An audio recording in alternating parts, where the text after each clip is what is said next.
तो हम ठंडाइए मतलब हमारा ये देश हाथे गया है, ये देश हाथे गया है।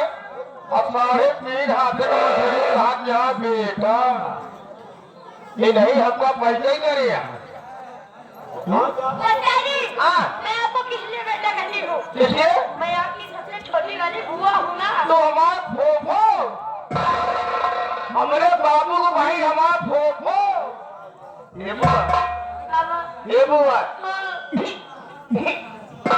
ये बुआ अरे दूध भी आएंगे तो अभी दूध वाला नहीं आया है मेरा।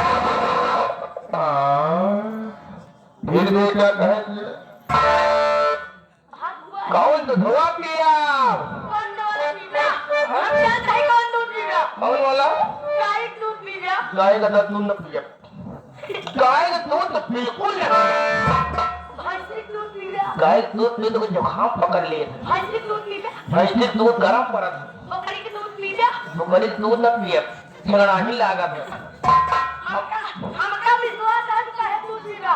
भेड़ी का दूध पीना। बिल्कुल न पिया ए बुआ हम जानते हैं हाँ दूध नहीं हो जहाँ हाँ कुकरी का दूध। अरे उसका बिल्कुल न पिया टुकड़े दूध क्यों नहीं लाग रहा था हम वह दूध पिया कौन वाला? ये वाला समझने वाले समझ रहे हैं एक गति पिया था एक गति कुटकट रहा बच्चे बच्चा जी लेकिन हमें ख्याल कैसे मिलेगा? हाँ बच्चा जी ऐसी कौन सी चीज है? हाँ ऐसी कौन सी चीज है हाँ जो खींचने से छोटी हो जाती है? दसो पाड़े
Hare